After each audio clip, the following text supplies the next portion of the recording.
প্রত্যেক বছরের মতো এবছরও রাজধানীর চক বাজারে যে ইফতার বাজার, বহু বছরের পুরনো ঐতিহাসিক যে ইফতার বাজার সেটি জমে উঠেছে। প্রত্যেক বছরের মতো এবছরও রমজানের প্রথম দিন শেষেই চকবাজারের শাহী মসজিদের সামনের যে সড়কটি, সেই সড়কের দুপাশ ঘেঁষে আসলে এই ইফতার বাজারটি জমে ওঠে।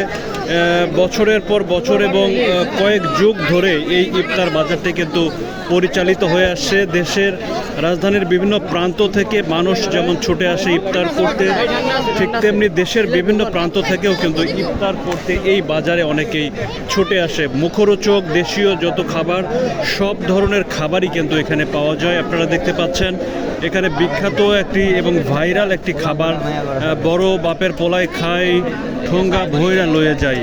সেটির পাশাপাশি খাসির আস্ত রোস্ট এবং আস্ত মুরগির রোস্ট, আস্ত হাঁস রোস্ট, কোয়েল পাখির রোস্ট সহ বিভিন্ন কাবাব, বিভিন্ন পরোটা এবং জুস, ফালুদা সহ যত ধরনের দেশীয় খাবার, আসলে প্রায় সব ধরনের মুখরোচক খাবার কিন্তু এই ইফতারের বাজারটিতে পাওয়া যায়। আমরা ব্যবসায়ীদের সঙ্গে কথা বলে যেমনটা জেনেছি যে এবছরও আগের বছরগুলোর মতো এবছরও প্রথম রমজান থেকেই আসলে বেচা কিনা বেশ ভালো হচ্ছে।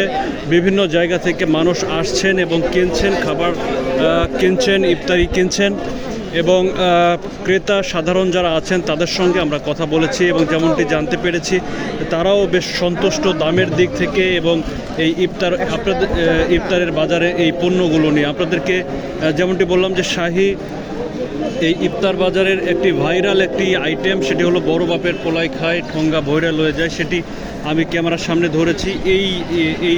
এটি আসলে সেই বড় বাপের পোলাই খাই। অনেকেই দূর দূরান্ত থেকে, বিভিন্ন প্রান্ত থেকে, বিভিন্ন জায়গা থেকে আসছেন এবং এটি কিনে নিয়ে যাচ্ছেন খাবারের জন্য। আপনারা দেখতে পাচ্ছেন এখানে বিভিন্নভাবে কিন্তু আসলে এই আইটেমগুলো তৈরি করা হয় এবং সেটি সাজিয়ে রাখা হয়।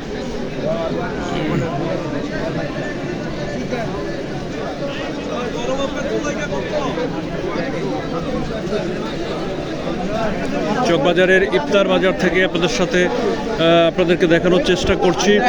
এখানে বিভিন্ন ফালুদা এবং যেমন আছে তেমনি টক দই এবং তেমনি গরুর খাঁটি দুধ গরম করে খাঁটি দুধ বিক্রি করা হচ্ছে গরম করে। বিভিন্ন পরোটা এবং খাসির আস্ত রোস্ট, বিভিন্ন কাবাব এবং যত ধরনের দেশীয় মুখরোচক খাবার, প্রায় সব ধরনের খাবারই কিন্তু এখানে সাজিয়ে রাখা হয়েছে। দামের ব্যাপারে আমরা কথা বলেছি ক্রেতা এবং বিক্রেতা দুই পক্ষের সঙ্গেই।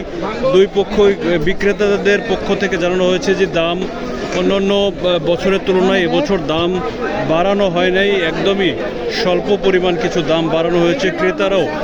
ক্রেতারাও সেই দামের সেই ব্যাপ্তি নিয়ে আসলে বেশ খুশি।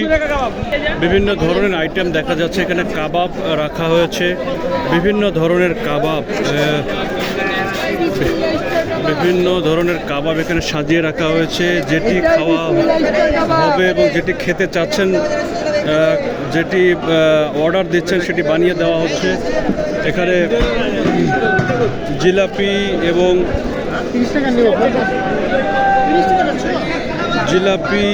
ছোলা সহ এখানে সব ধরনের, এখানে ঘূর্ণি সহ সব ধরনের দেশীয় মুখরোচক খাবারগুলো এখানে কিন্তু পাওয়া যাচ্ছে। আমরা জেনেছি যে একটি জিলাপির দামই আসলে 300 টাকা দাম হাঁকানো হচ্ছে, 300 টাকা কেজিতে, এবং একটি জিলাপি 1 কেজি তেমনটি বলা হচ্ছে। এরকম বিভিন্ন মুখরোচক খাবার কিন্তু এই ইফতারে পুরান ঢাকার যে ইফতার বাজার সেটিতে কিন্তু সাজিয়ে রাখা হচ্ছে এবং ক্রেতারা উপচে পড়া ভিড় কিন্তু এখানে করছেন এই খাবারের স্বাদ গ্রহণ করার জন্য এবং খাবারগুলো সংগ্রহ করার জন্য।